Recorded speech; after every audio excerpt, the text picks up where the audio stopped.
Harry laughed as he put Hermione's letter aside and picked up her present. It was very heavy. Knowing Hermione, he was sure it would be a large book full of very difficult spells, but it wasn't.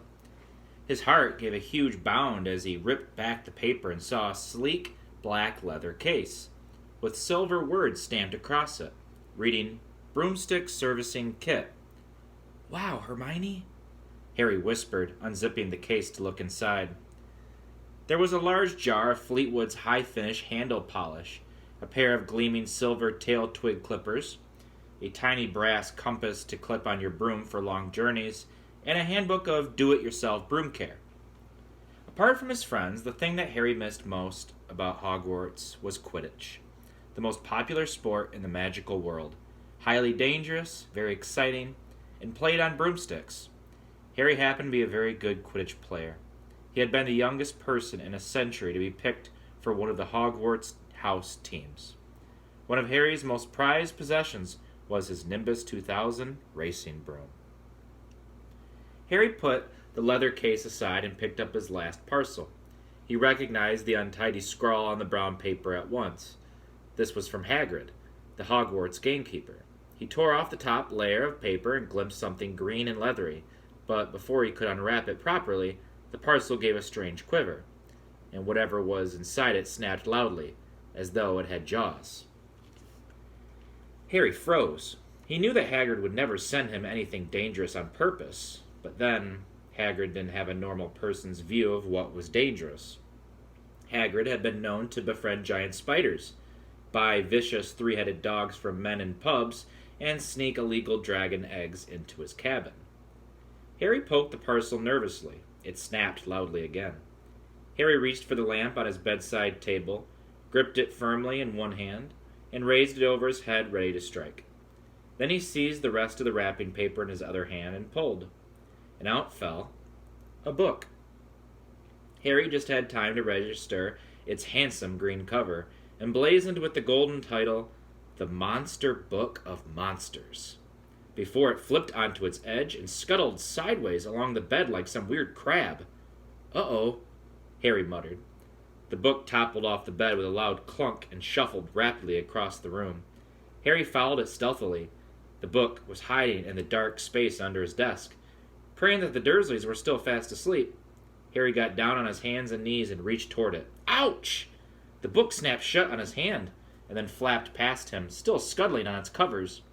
Harry scrambled around, threw himself forward, and managed to flatten it.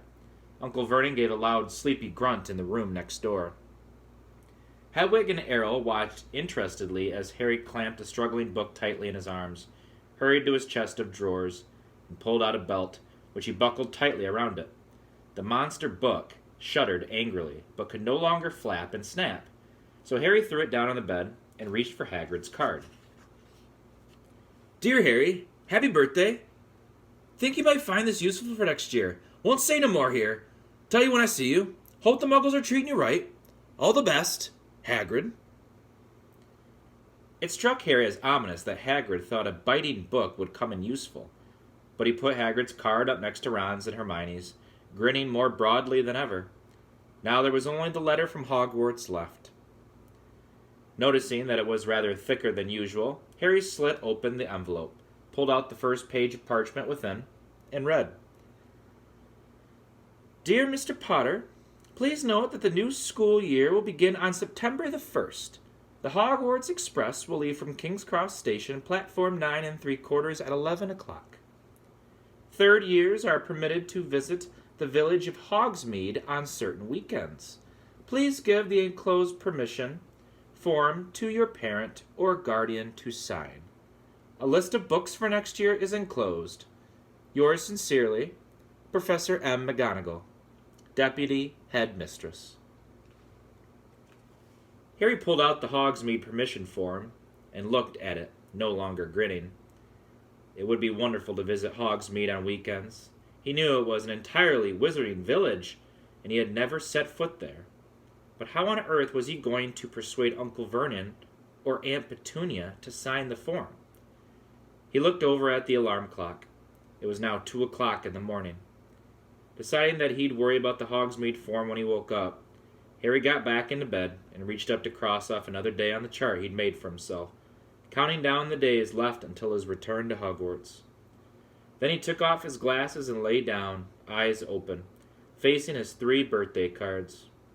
Extremely unusual though he was, at that moment, Harry Potter felt just like everyone else.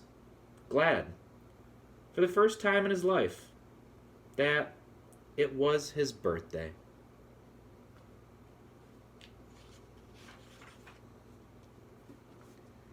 Alright, that's the end of Chapter 1, kids, and the next chapter is Chapter 2, and it is titled Aunt Marge's Big Mistake. Alright, and I'll have that chapter out to you kids probably on Sunday. I'm not sure when I'll post it, but I think going forward I will do Harry Potter readings most likely on Sunday, Tuesday, and Thursday. That way I get 3 chapters a week to you kids, but every day when you check Google Classroom on your Chromebooks, just who knows? There might be a Harry Potter reading popped up on a day other than those 3. So I will just try to make it my goal of 3 chapters a week, and I think we should be able to finish this entire book by the time school would have ended on June 9th. That is it for today. I hope you enjoyed the first chapter in Harry Potter and the Prisoner of Azkaban. I'll see you next time.